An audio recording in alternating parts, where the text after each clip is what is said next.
Welcome to Know Happiness, a podcast around how we seek, find, and sustain happiness in some of the most unusual places.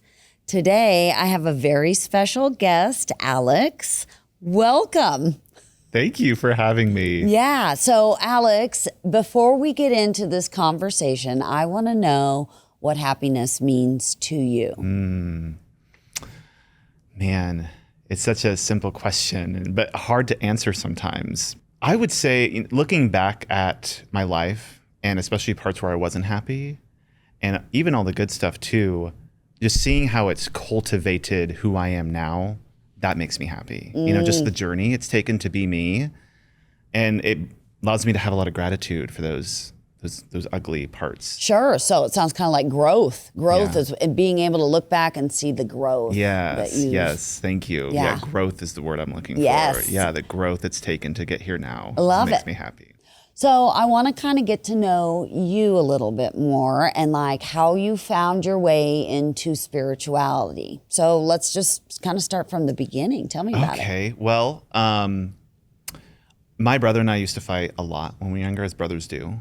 And my parents were extraordinarily fed up with us fighting all of the time, right. As I'm sure most parents are, And so one of the things that they did to help us and get us to not fight anymore is my dad would do meditations with us.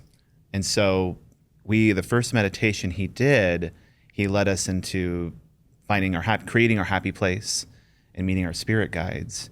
And that experience not only helped my brother and I stop fighting as much, but it also was like my first awakening. I think I was about 8 years old when that happened. Wow. Yeah. The house we grew up in too had spirits in it as well. And it seemed like after that awakening, I was feeling them more, connecting with them more, and having several experiences with spirits in the house.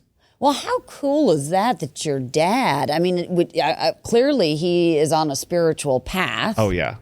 So he's kind of a big catalyst for you in the spiritual world, it sounds like. 100%. He seems like this is probably his last incarnation before he goes. Wise guy, huh?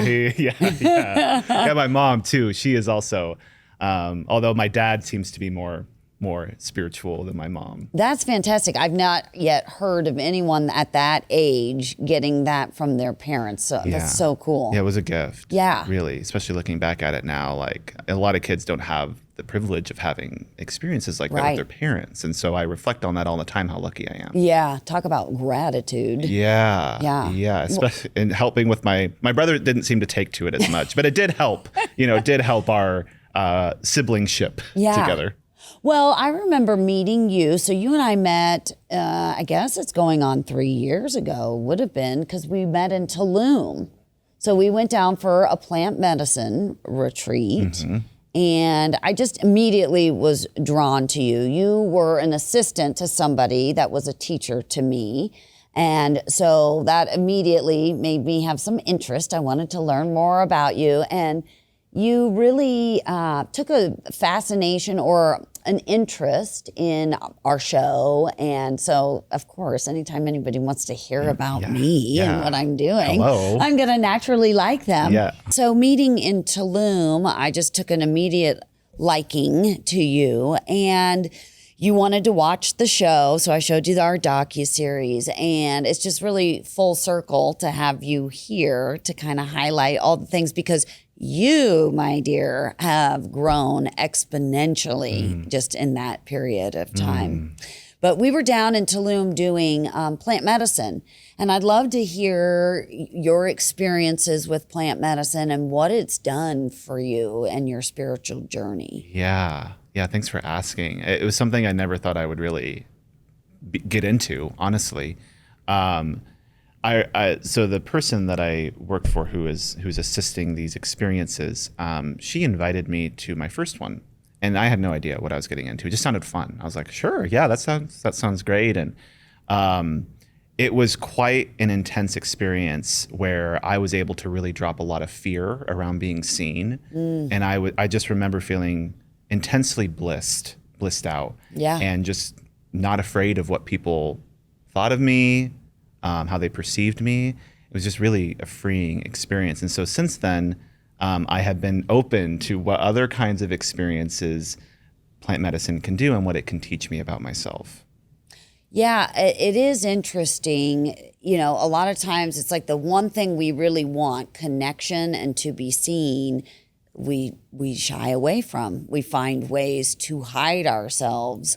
And just seeing you connect with so many people, I mean, it's a beautiful thing to watch, Alex. Wow, thank you for saying that. And it's just fun to see how it's grown. Our friendship has evolved and grown over time, and our community. You know, like Josh always says, you know, the what does he say? The medicine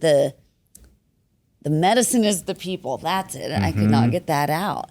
And I really believe like being a part of this community has not only is it the medicine, but it's being with the people in the community that hold this mirror up to you to show you how fucking fantastic you are. Yeah. Yeah. And sometimes it's hard to see that reflection for me sometimes. Like, because I'm really good at hiding. And that's something, a lifelong struggle I've been working on. And so being on the medicine and being around the people, you know, it can almost poke that thing that I'm avoiding to do, which is being myself. Yeah.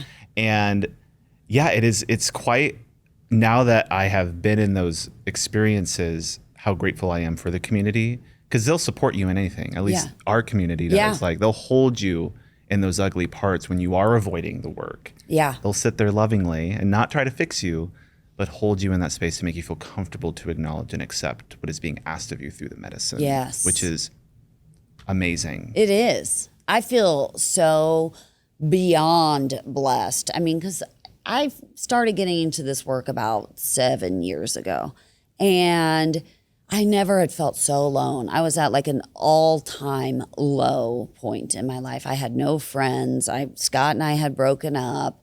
I was in trouble with the law. I mean, you just go down the list of things, and I was desperate, you know. And I remember saying to our mutual friend, you know, like, I'm just so alone. And her saying, your tribe will come. Like, just be patient. It'll come. And it's like, flash forward, here it is. And it just keeps growing, you know, like new people will come in and we're like, ooh, like you, Yes. you know, Yes. and there's room for everyone.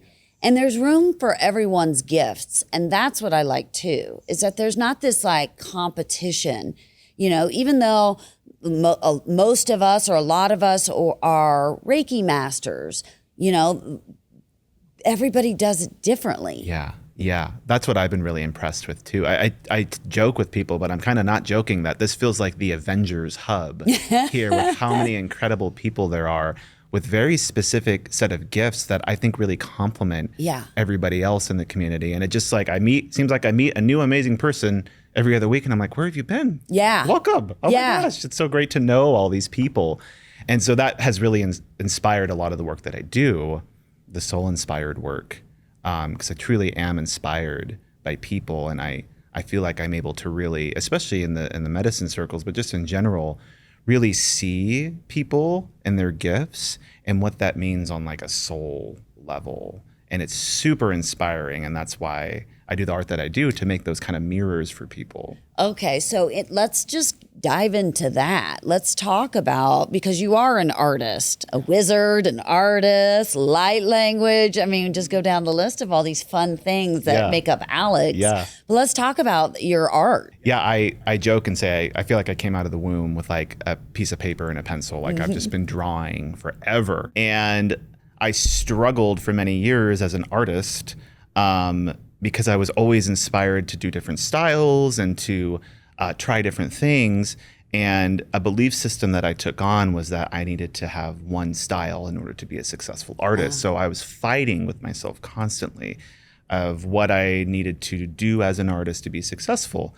And so eventually, once I started having more awakenings around my gift, Spirit told me very plainly that the reason why you're so drawn to create different styles and different mediums and experiment with art is because you're supposed to reflect the different frequency of different people that resonate with the different mediums and styles.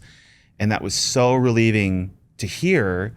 And it just gave me the permission to let go of that belief system. So once I let go of that belief system, I noticed even like my visions were a lot clearer. I was able to see more of an expanded version of an individual where aspects of their spirit that were really craving awareness and love were calling to me to be reflected into artwork.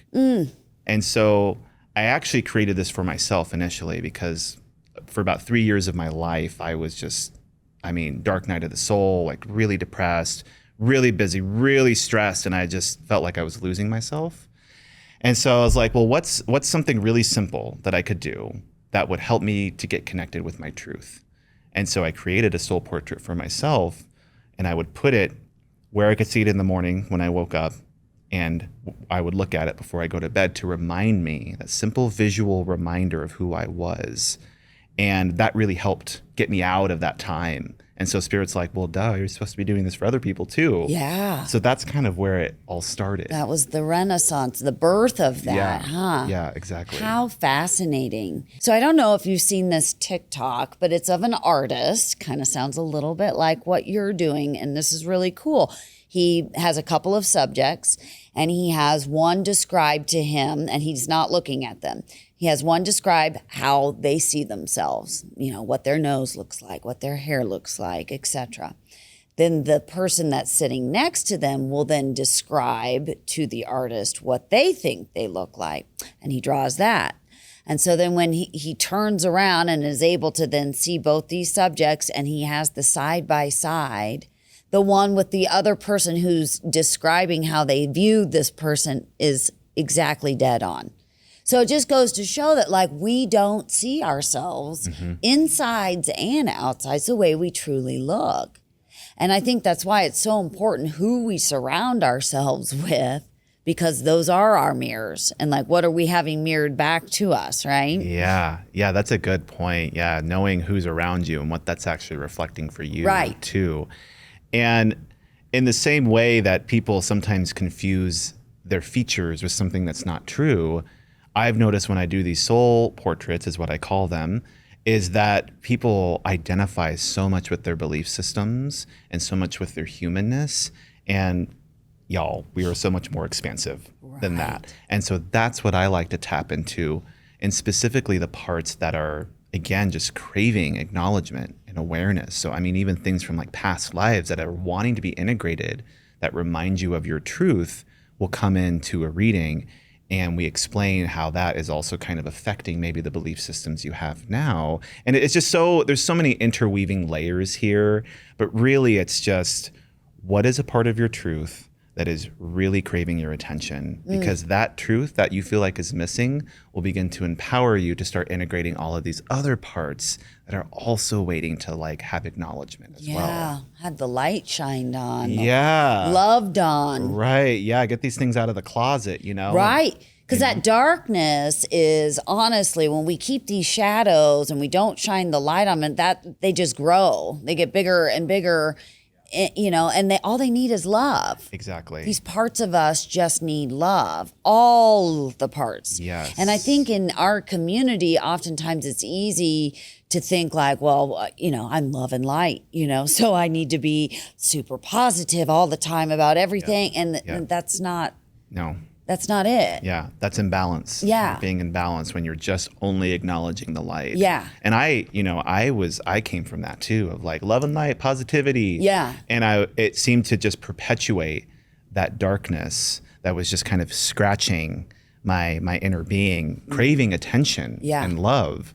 And it's not as scary as you think, because the only thing you'll find in the darkness is more of yourself. So having that sort of awareness around it can make it really easy to love on those parts that they're not scary. Right, that we deem unlovable. Or if people really knew this about me, then they wouldn't want to know me. They wouldn't want to be my friend. And it's really, when we're honest and we shine light on that, then it helps other people feel comfortable to share those parts about themselves. It's this trickle-down effect, this vulnerability. Yeah, it's just truth, too. Yeah. The truth is down there. And wouldn't you want to know more of the truth instead of the lies? Right. When you think about it in that way, it's oh, well, yeah, I do want to know more of whom I am and expand in that space rather than just, because if you're in the light, you're going to get sunburned, you know? You have to go inside sometimes, right? Well, and you also, how do you know things are so bright and luminous and beautiful without coming, you know? Like you don't know it's daytime until you go to nighttime. Right, exactly. Well, I'd like to know, like, what's your process with your soul portraits? How does that, like, just walk me through? So the process, we get together for an hour and I get into channel, and the whole intention in the space that I create is to connect with the parts of you that are wanting to be acknowledged. So your truth, your gifts, your power, and anything else in resonance that would be important for you to know at this time about yourself. Images come through, symbols come through, colors come through, spirit guides come through, spirit animals, and past life stuff comes in as well.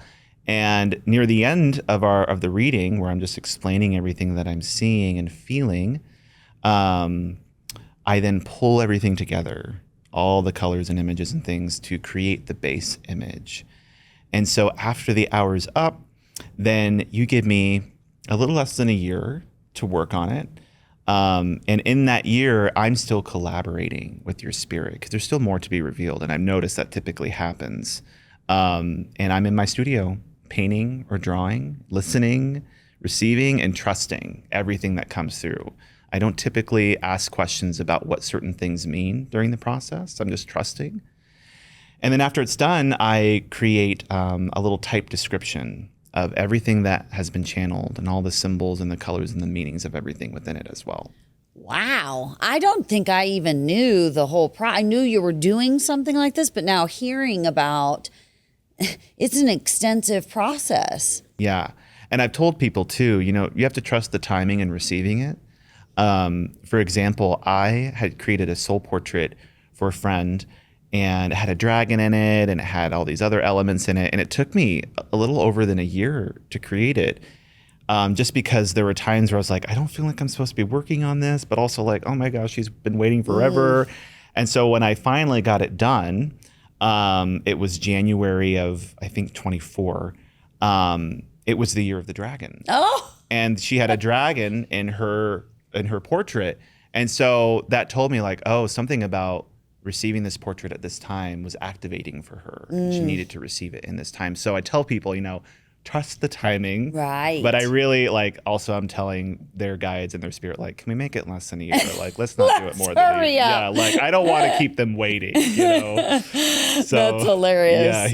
Yeah. So the process can vary depending on the timing of how their spirit wants to work with me and incorporate. You've got this magical art that you've been doing, which is really fantastic. And I would love to get a portrait done. Now that we just talked about it, I'm like, why have I not done that? Yeah, Hello? come on, let's go. Let's do it. And I can wait a year if I need to. My guides might say, you're going to need 2 years for this one. Let's talk about, so it kind of sounds like some of your gifts that you're exploring here as of lately are in like the medium type world and help and clearing homes. So tell me more about what you've got going on with that. Yeah, so this is kind of new. I did mention that I kind of felt spirits in my house. I ended up shutting that down because it was too much for me. It was scary. But upon recently, within the last year, I've started to see them again. I think it's just because now I'm ready. And there's been multiple circumstances where I have been intuitively guided by my guides to help spirits to cross over and transition. And I had done it a couple times by myself, and I was like, man, am I in integrity with this? Like, is this really for the highest and best of these spirits? Is it in the highest and best of me? So I got a session with a woman named Toby Evans. Yes. And my whole intention was to ask her, like, you know, what is this? Like, how do I navigate this? And am I really doing the work that's being asked of me? And she's like, duh, yes. And I told her the story. She's like, yes, your process is perfect. And so it was really validating for me. And yeah, it's been quite exciting. I really love doing this work and helping spirits in this way because it has just come so naturally. and really inner child healing too, because the things that I'm seeing, I mean, I've seen, dark entities, spirits, I've seen like elementals and just some scary looking creatures, but there's no fear. And that's been the biggest thing for me. The first big clearing I did by myself, I was in a house by myself, an old house, just to paint the picture for you. And the last place that needed to be cleared was the basement. And I felt something scary down there. And I was really nervous. And I asked my guides, like, do I need to get help to clear this? And they're like, no, you just need to connect with your heart, drop the fear, and figure out what's down there. So I do. I go down and I see what looks to be a demon. And it's like purpley skin. It's got red eyes, teeth, and wings. And I jump into fear mode and I start throwing smoke at this thing, telling it, you need to leave. You got to get out of here. You're no longer welcome here. And it's not responding in the way that the Hollywood movies told me a demon would respond. Right. It was actually cowering at me.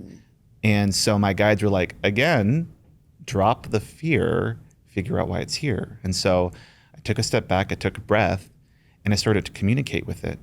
And it was telling me that actually it was a spirit of a boy that had been turned into this thing by some dark energy that was being created in the house by my friend's partner at the time. And I was like, am I making this up? Like, is this real? Like, you think about it and I'm like, am I going crazy? You're right. So I'm just going with it. Yeah. And my guides, I asked them, I'm like, okay, well, what do you want to do? Do you want to stay in this form? Do you want to stay here? What do you want? And he specifically asked to go to heaven. So my guides were like, you're going to call down a column of light directly to heaven, and that's going to take him to heaven. And so I did that.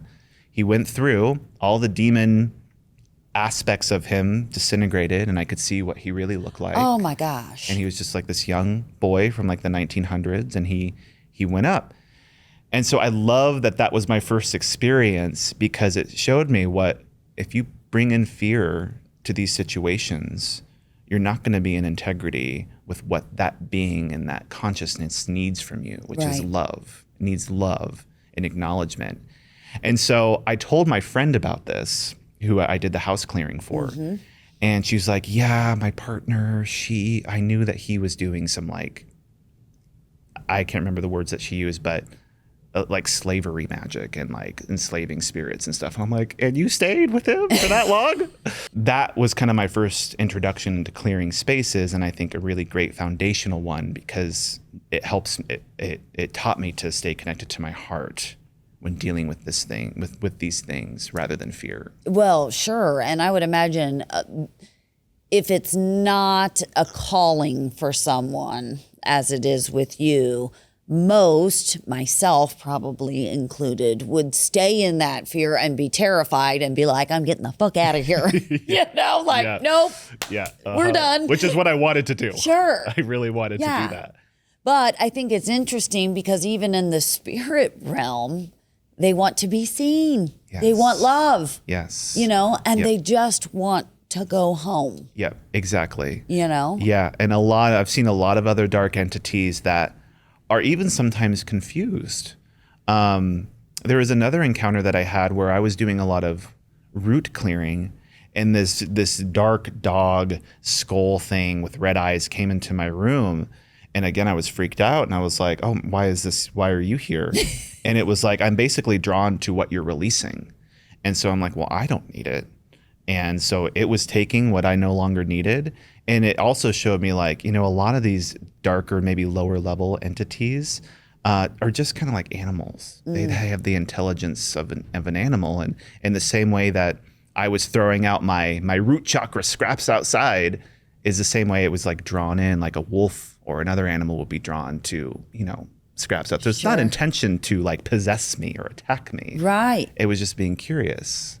So I was being curious. And I think it's that curiosity rather than immediately jumping to fear also that is important when navigating these. Yeah. Ask questions, see why it's here, Well, and clearly for you that comes naturally, but also too a practice and something that you're honing. And so you're going into people's homes. Are you clearing land as well? Yes, clearing lands, clearing homes. It's interesting too because, the planet is going through a lot of energetic upgrades at the time. And I think that's why I've been activated to do this work, is because the land needs to be healing. I have dealt with a lot of, well, not a lot, but I'm beginning to healing of indigenous land where atrocities took place. And there was a property that I went to, and the trees specifically were really shaken up at what had been, because they hold the space for the whole land for hundreds, thousands of years. And so the trees needed a healing, not necessarily the land, but the trees.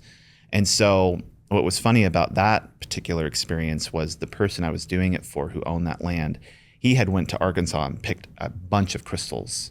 And I told him, I'm like, the reason you got those crystals was because you needed to make an offering to the trees to give them assurance through giving them the crystal that you were going to take care of them. And so I'm also teaching the people who own these lands how to continue the healing and to continue taking care of their lands in a energetic way. Wow. Yeah. That's a big mission. Yeah. It's really fun for me though. I bet. You're going to people's cool properties. Yeah. I'm living that wizard life. I'm traveling around, talking to different entities and figuring out how to bring balance to a place that has just experienced any kind of environmental trauma in a sense. Yeah. It's been very empowering to step into this work. I'm realizing this is probably something I've done in other lifetimes. For sure. Yeah. Well, you use the word empowering, and I'm sitting here thinking that is a perfect word to explain you in this moment. You are really stepping in to your power. Thank you. And your magic. Thank you. I feel it. Yeah. I really do. It's so fun to witness. Thank you. And so when was it? I think, it was in Tulum was the first time that I heard you and Sarah speaking in light language. Yeah. And I'm like, what is going on? That was kind of my first taste of light language. And it seems like it is catchy. Like I'm seeing more and more and more people, especially within our community, start to discover that, I speak it too.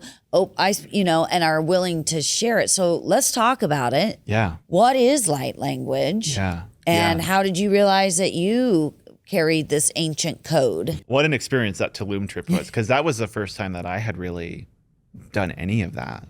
So I think to give some background here for this was Sarah, who we know, I felt pulled to connect with her. And when I sat down in front of her, she started speaking it to me. And then I automatically, I've never spoken it before, was speaking it to her. We were having a dialogue and we knew exactly what we were saying. We could see the pictures in our mind that we were sending through the sounds of our voice. And so since then, Sarah and I had intentionally sat down and been like, what is light language? What are we doing? What is this actually, what is the mechanism behind this? And what I started to understand, and I'm sure it's different for everybody, but what I think light language is, it is pure source code, pure source light. And that light gets channeled when you're authentically connected to it through the sounds of your voice. And it can really be channeled through writing. It can be channeled through movement. A lot of people have been speaking it with their voice. And once it gets spoken out, it has a consciousness of its own. And it knows exactly where it needs to go in order to bring more light. So me speaking it to you now, it might not even go to you. It might go to someone in Japan, you know? It knows exactly, but it needs the physical vessel to be able to make more of a physical impact on reality. And so there's still so much more that I'm learning about it. I think I don't know if we'll ever truly know, but what I've noticed for me is that it has made me feel so grounded and so uplifted. So a balancing effect has happened for me when I speak it. And watching Sarah, who we know, do it too, you can see, at least I've witnessed the healing it has on the people that she's doing it, at these circles that we go to. Mm-hmm. And it's just whoa, She is a lighthouse engine, or she is a light language engine, and it's gonna sound different for other people. For some people, it sounds like a made up language. For others, it'll sound like sounds, and I'm still trying to understand, how it works through people, because I'm also beginning to understand that it comes through movement. When people move, they become the embodiment of light language. When they write, they can write the light language, which is what I play with sometimes. So there's still so much to know about it.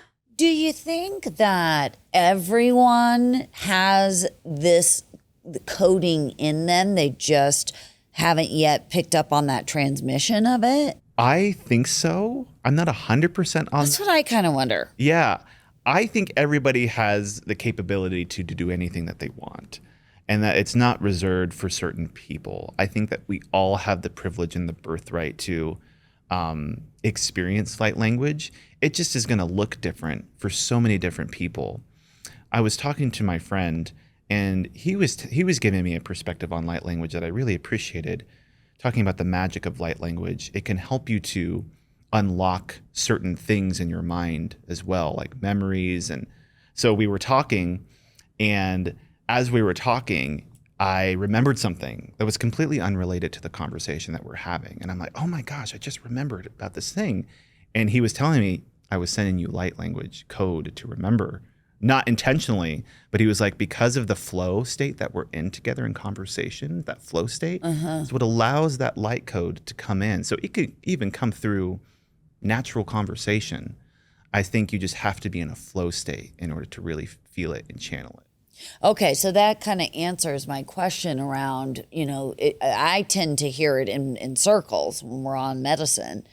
But do you feel called to speak it when you're not in circles? Mm-hmm. Okay. I do. Yeah, I'll do it for myself when I feel it. And it's interesting because there's always one of my guides will tell me when and not to speak it, because it's not supposed to be spoken in any circumstance, in any environment. And I've noticed that too. But I do speak it at home and by myself, even to my pet. When my pet is not feeling good, I'll do some light language for them as well. How about your parents? Do you speak it to Not them? to my parents. I don't know if they're ready for that. They're like, Alex has officially lost it. We need to send him to the loony bin. Yeah, off the reservation. Because it can be a little, you mentioned, it can sound a little weird. Sure. For people who have never heard it before. And so right timing, right place. Yes. Well, and you do learn discernment with a variety of things when you start hanging in this community, and then what is for the community and what is for the normies and everyone else outside of the community. Right. Like, your audience. Yeah. And like I said too, light language, it can be channeled through light movement. Sure. Light writing. It doesn't have to be this big showcase of voice and sound. It can be very subtle, and you don't necessarily have to do the language in order to really embody it and channel it. I would like to know what a typical day looks like for you with healing practices, because you've mentioned a lot of different modalities and things that you do for others. What do you do for you? I play a lot of video games. Really? That really helps me. Just take a break from things, because I could be around singing bowls all day, and I'm just like, I need to let's spice it up a little bit. So video games, immersing myself in a world, which I have pretty good boundaries with, because in the past I have been addicted to video games. So I've learned to get some boundaries with that. Meditation is huge for me. Connecting with the land and the energy of the earth is so important, because with all the work that I do, I'm channeling a lot, and when you channel, at least for me, I come out of my body to become the vessel for the information. So sometimes I forget to come into the body. So being on the earth, moving my body, helps me to kind of call my spirit back in. I also use hape as well as a grounding technique, as it's been very extraordinarily helpful. And explain what that is for those who don't know what that is. Yeah, it's a type of tobacco snuff. I believe it's from certain regions in South America, and there's different blends and things, and I think it's comprised mostly of ash and tobacco. But yeah, I have a little pipe, and you blow it into each one of your nostrils, and it's so grounding. Brings a lot of clarity too. But there's always a connection with my guides as well, which I could probably do a little bit more of that. But I'm still very much navigating what practices look best for me. Something that I'm working on is not taking on as much. It's something that I do. And so it seems like I'll get to complete exhaustion, and then, okay, now we need to spend a week meditating, resting, eating better. And so I'm learning we can do that before we get to exhaustion, Right. So, we don't have to burn the house down. Yeah. So it's ever evolving, my practices. That's awesome. I have noticed over the course of the last 7 years, my practices changed. What was working for me in one season of my life, now I've let go and moved into something else, and just staying open to this is actually really working for me right now, and it may not, and that's okay. And there may be times where I don't meditate for a week or 2 weeks or maybe a month, or I'm not practicing yoga, and giving myself permission and not wronging or shaming that I'm not being spiritual enough, Yeah. Do you know that voice? Yeah. Absolutely. Yeah. Yeah, I love what you're saying about all this, because I totally resonate with it too. Yeah. Of I have to remember that I'm human. Yeah. And to not put so much of a perfection on what my practice looks like. And the shame part of it too, that's big for me. Yeah. That's something that I'm still learning to let go of. Because we're changing. We're always evolving. So it's important that our practices support who we're becoming. And sometimes that's letting go of something that's no longer serving you. Right. Yeah. It is fun to look back through my old journals. Oh, yeah. Because in the day-to-day, we don't notice, or at least I'll speak for myself, I don't notice how much growth has maybe occurred. Yeah. Because you just get kind of stuck in that mundaneness of the day-to-day. And then I look back and it's wow, what a difference 6 months makes even, let alone 5 years ago. It's just the evolution of, if we can track it, it is mind-blowing to me. It is. It's so fun. Yeah, because we just get so caught up. Yeah. And what we need to do, and I don't know if this resonates for you, but I feel like I constantly raise the bar, and once I meet the bar, I'm like, okay, what's next? Yeah. Yeah. And so having that reflection of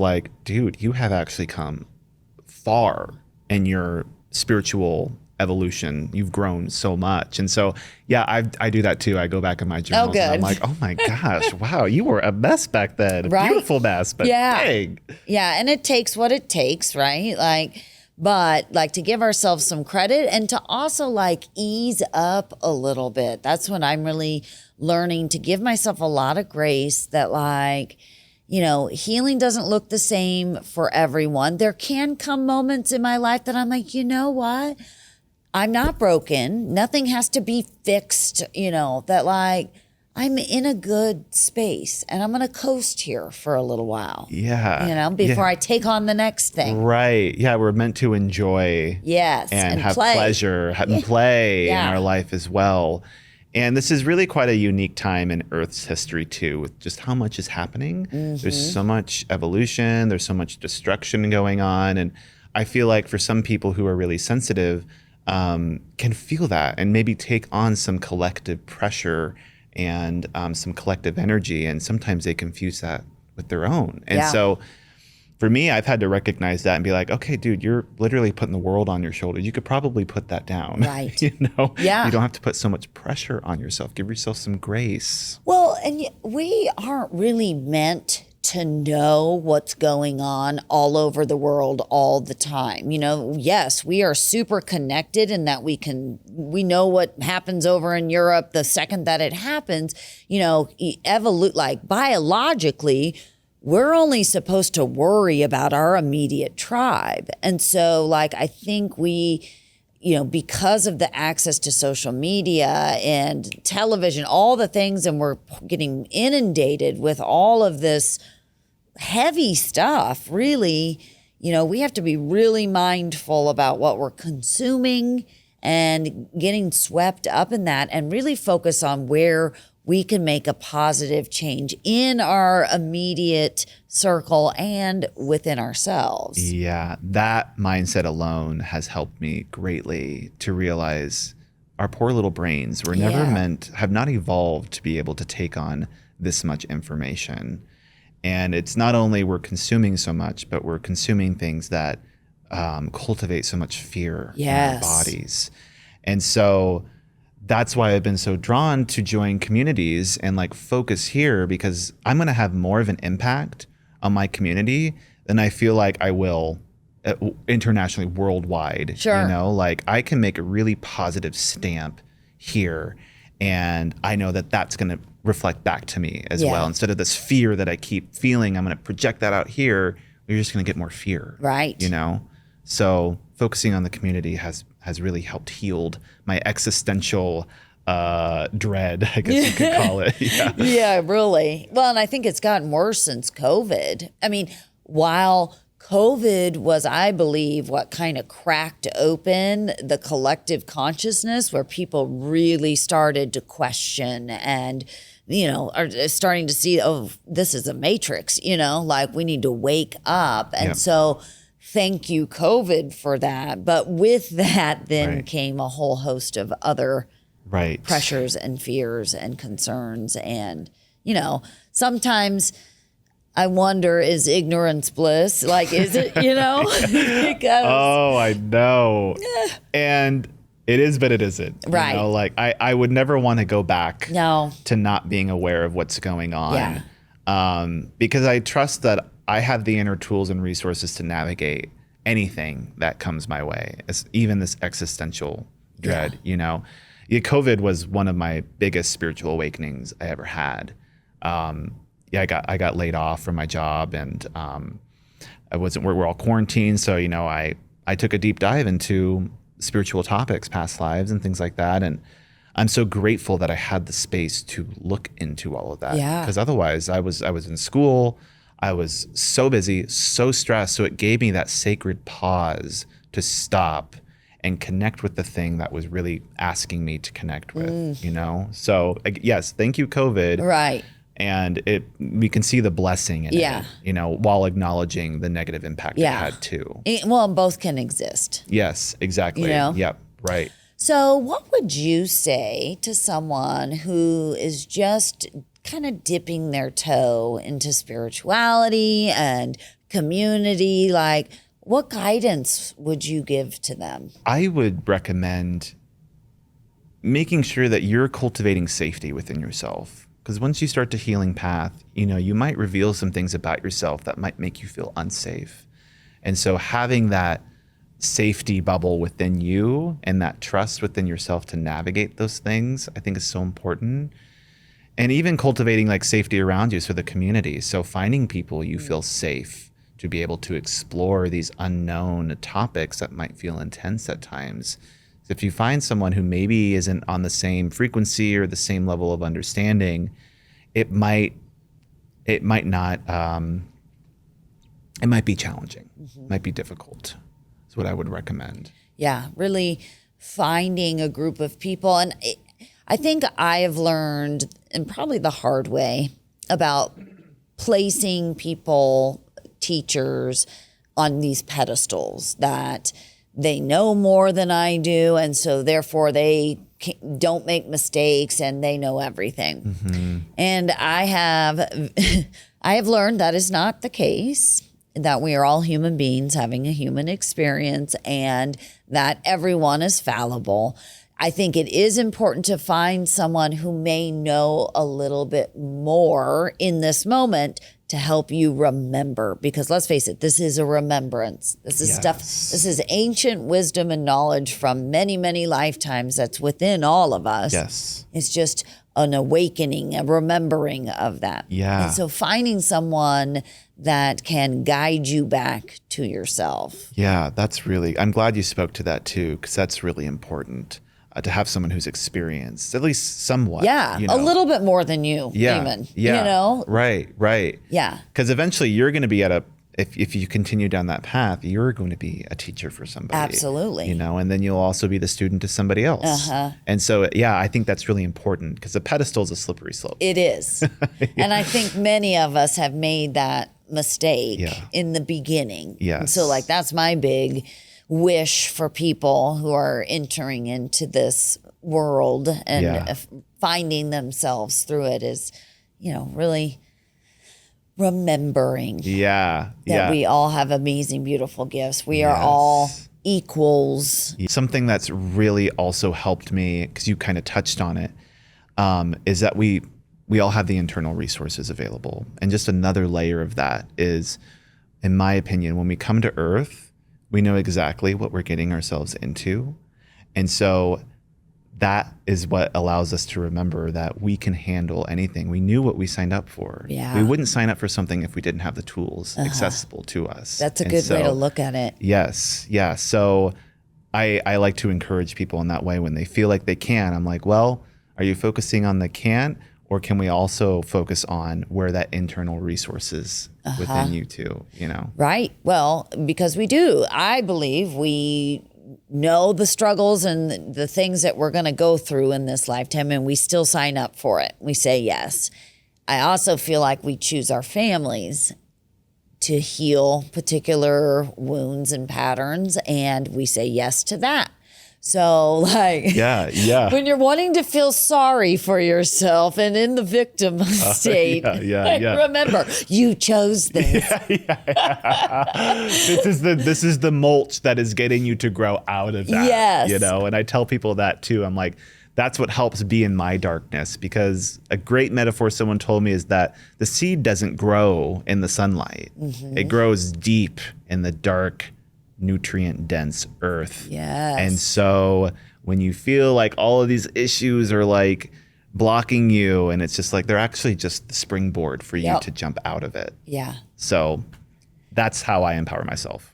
Well, and it does make life a little bit easier if we can think of it in that regard, and you know, versus like, I can't do this. Yes, we can. Yes, we can. We can, and we will, and we are.